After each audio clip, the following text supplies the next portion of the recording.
Buenas noches, mi nombre es Natalia Córdoba, hago parte del programa Salud, Administración de Salud Ocupacional octavo semestre de la Universidad del Minuto de Dios, y a continuación le voy a dar cumplimiento a una de las actividades propuestas dentro de la asignatura de riesgo público, que era pues básicamente escoger dos guías sobre los temas pues de la materia como tal. Es una de las guías, habla sobre el riesgo público, una confrontación de seguridad. Todos los seres humanos de una u otra forma nos encontramos pues expuestos a un sinnúmero de cosas en la calle, a que seamos víctimas de actos violentos por una u otra razón.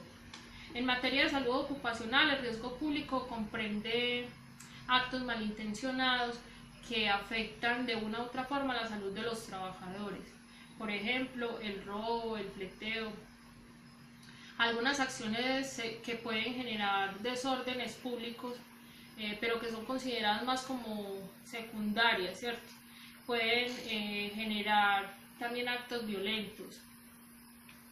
¿Cuáles acciones pueden generar esos actos violentos? Por ejemplo, la arbitrariedad de algunos funcionarios públicos o privados, la crisis económica, la corrupción, el hostigamiento de la delincuencia, el desorden o el despilfarro público. Son acciones que de una u otra directamente pues afectan a una comunidad como tal y hacen que se generen actos violentos. ¿Cómo terminan estas acciones? Terminan en lo que nosotros conocemos normalmente en la calle como protestas, desmanes, manifestaciones que también pues provocan los actos violentos como tal. Estas actividades generalmente, entre más grave sea la marginalidad o las condiciones precarias o todo este tipo de, digámoslo así, de condiciones injustas para las personas, más grave es la reacción que ellos toman frente a eso mismo. Este tipo de acciones son patrocinadas directa o indirectamente por personas que tienen o ejercen un alto poder o que están al margen de la ley, como funcionarios o políticos corruptos o grupos armados en general. Los gerentes, es por eso que los gerentes tienen la función no solo de administrar las empresas como tal, sino de asegurar y prever pues que todos estos actos terroristas o estos actos de violencia estén controlados y se tenga como una respuesta de contingencia pues frente a esto. En riesgo público se habla pues que hay unos criterios para el diagnóstico, pronóstico y tratamiento de la situación como tal, pues son como los criterios que debe manejar la empresa para controlar lo que es el riesgo público, y es la percepción, prevención, protección y preservación. Son como los cuatro aspectos desde los cuales pues se debe trabajar. 3. El segundo tema tiene que ver con la seguridad de los empleados. Riesgo público, como hemos dicho, es un riesgo ocupacional que debe ser considerado tanto por los responsables de la seguridad como los responsables de la salud de las empresas. En nuestra cultura se han copiado, digámoslo así, lastimosamente, conductas o actos violentos de otros países, se han incluido pues en nuestro país como tal. Existen cuatro tipos de amenaza, que son: la primera, agresión externa en contra de la empresa, en donde el trabajador es una víctima indirecta e incógnita pues como tal, no tiene nada que ver con el conflicto, digámoslo así, que se genera en la parte externa pues de la empresa. El segundo tipo de amenazas en razón de su cargo, que es aquellos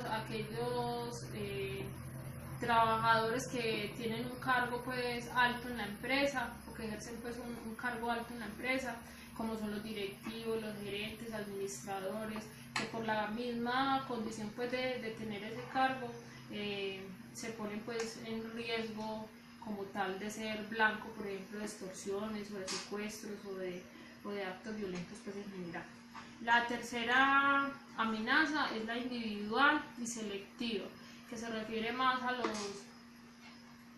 a las condiciones sociofamiliares o que tiene que ver con la parte de convivencia del trabajador como tal dentro de una comunidad, y que estos de alguna forma afectan pues digámoslo así, la convivencia dentro de la misma empresa.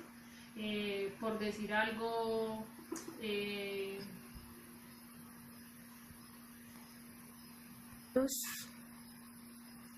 ejemplos pues de este tipo de amenaza, por ejemplo cuando el trabajador pertenece a bandas o cuando debe algo en la comunidad donde reside pues, y se toman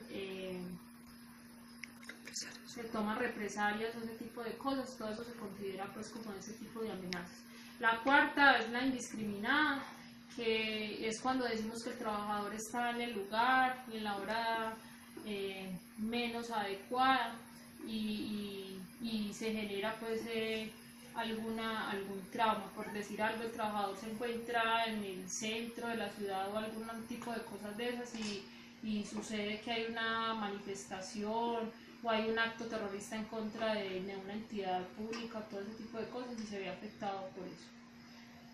Las lesiones y los daños psicológicos son considerados accidentes de trabajo.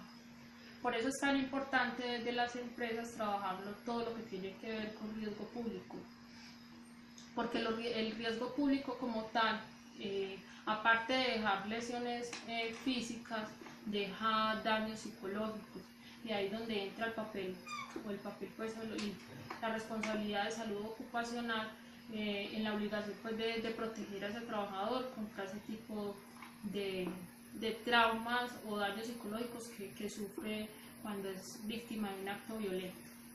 Dentro de los factores de riesgo más frecuentes tenemos el secuestro, la extorsión, los atentados terroristas, el atraco, los delitos internos, la violencia en el puesto de trabajo y acoso laboral. Desde todos estos aspectos se debe, digámoslo así, como de realizar una matriz dentro de la empresa en donde se tengan en cuenta todo este tipo de eventos a los cuales posiblemente se puede ver afectado el trabajador, y frente a los cuales nosotros como responsables de seguridad y salud en el trabajo debemos hacerle frente.